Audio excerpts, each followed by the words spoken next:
Step 8. Made a list of all persons we had harmed and became willing to make amends to them all. This is Beth Wee in the Koinonia Kitchen, and we're doing an overview of Step 8 today. Buckle your seatbelt, because it's not just making a list.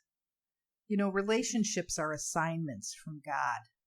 Relationships are the number one offender for most people that struggle with excesses in their life, whether it be an addiction, alcoholism, or a compulsive behavior. So let's look at what the step is telling us. Made a list of all persons we had harmed. The word is we. It's not I. It's we. You are not alone. If you have harmed people because of an addiction or a compulsive behavior, you are not alone. Many people have harmed other people. History books are full of people that have been harmed by other people. Do not single yourself out as the worst. The step goes on, made a list of all persons we had harmed and became willing to make amends to them all. Becoming willing is not being willing. Became, if you lack the willingness to make this amend, you will have to ask the higher power to help you have it until it comes. Because an amend is not an apology. An amend is an opportunity to make things right. You know, when it became evident in the United States that denying women the right to vote was objectionable, the government didn't say they were sorry. They didn't say, oh, as a nation, oh, we're so sorry for this oversight. Please forgive us. We're sure you could have added a lot to our history, but unfortunately, you just can't. They didn't say they were sorry. They amended the Constitution. They made it right. That's where the 19th Amendment came from. What was improper was repaired. Reparation is the theme of making amends. So let's think about this again. An amend is not an apology. It is the opportunity to make things right. Yes, sometimes you will be face to face speaking to someone, and other times you won't be. You are going to set it right. And it will take many different ways and forms of doing that. So think about this again. How do you look at step 8 without step 9? It's hard because I know you're afraid of thinking of facing somebody that you wronged in your history, or becoming clean on something you did that maybe was against the law, or replacing money that was taken from somebody, or you could fill in the list with whatever it is on your heart that you're hoping I don't say. But this is the important part of step 8.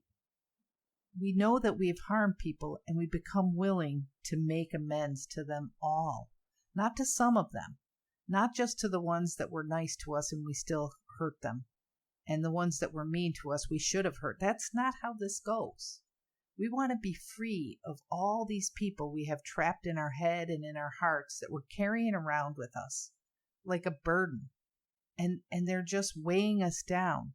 And they're making us relive some of our worst moments over and over and over.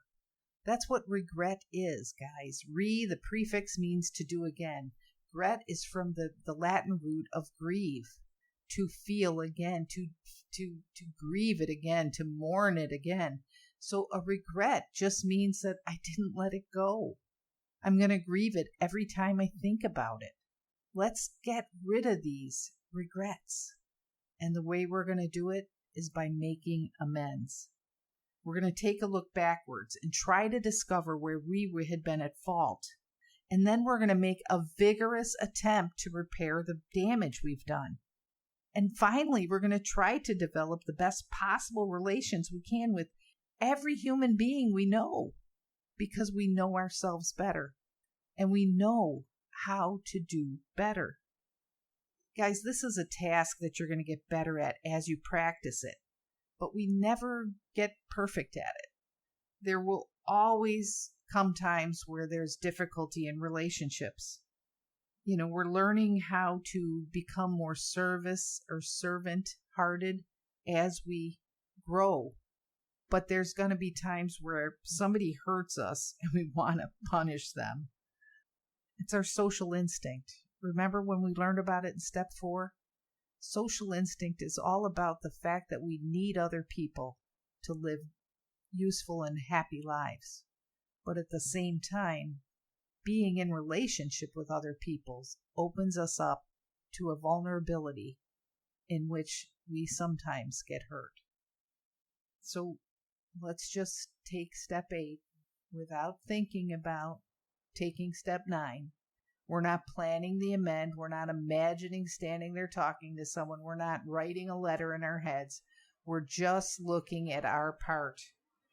To move forward, we have to look back and make an accurate and unsparing survey of the human wreckage we have left in our wake. This is going to hurt. We are going to reopen some old wounds, and some of them are still oozing. So why should we do it? Once addressed, we can let these wounds finally heal, and our lives will improve. Come on, guys, we're trying to develop the best possible relations with every human being we know. And facing the stuff we have hidden for so long will bring blessings down the line. I promise you that. Remember, you said that you'd go to any length to get over this problem that you're having. Your addiction, your alcoholism, your compulsive behaviors. Did you mean it? Did you mean you'd go to any length? Because I know it's hard, and there's going to be obstacles that pop up for us. You'd rather defend yourself than forgive someone else. That's pretty common. Or you'd rather not make a face-to-face admission to people who are already angry at you or don't even know that you hurt them. Or you claim that when you were in your activity, when you were active in your disease, you never hurt anybody but yourself. None of these are real. All of these are wrong. Even if these obstacles rear their ugly heads, make the complete list of everyone you have harmed. Don't worry about doing the 9th step right now. Just write the list. Stay with your feet and your pen. Write the name down. Sometimes we're going to find that the emotional harm we've done to ourselves goes deeper than the harm we did to other people. Write your name down. Some personal conflicts may be below the level of our consciousness and may have changed our personalities or alters our lives for the worse. Write these thoughts down if they come to you. Don't skip yourself. Get yourself on this list. There's a line in the 12 and 12, which is the book 12 Steps and 12 Traditions, published by Alcoholics Anonymous. And it says this about step 8. It is equally necessary. What? What's equally necessary? It is equally necessary. What do you mean? It's not just writing a list? No. It says it is equally necessary that we extricate from an examination of our personal relations every bit of information about ourselves and our fundamental difficulties that we can. Why should we do that? The book says since defective relations with other human beings have nearly always been the immediate cause of our woes, including our alcoholism, no field of investigation could yield more satisfying and valuable rewards than this one. Holy cow. So the book, the 12 and 12 from Alcoholics Anonymous, is suggesting that it is from these relational difficulties that some of us have developed our compulsive natures, and our attempts to feel better, to handle the situation, was how we started using drugs, drinking alcohol, eating compulsively, gambling, whatever your compulsive behavior is. Why do you do it? Are you trying to get numb so you don't have to feel these feelings? So it's equally necessary. You're not just writing a list in this step, you're looking into yourself. They use the word extricate.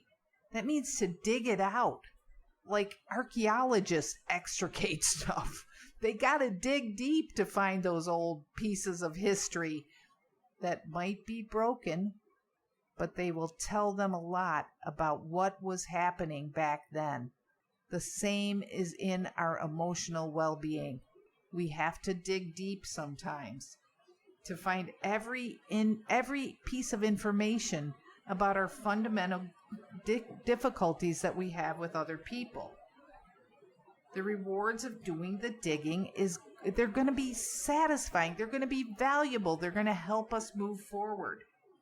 And we'll uncover not just these superficial little flaws, but deeper flaws that created patterns in our lives. If you're thorough, this is going to pay off big time. What's a pattern? What am I talking about, a pattern in life?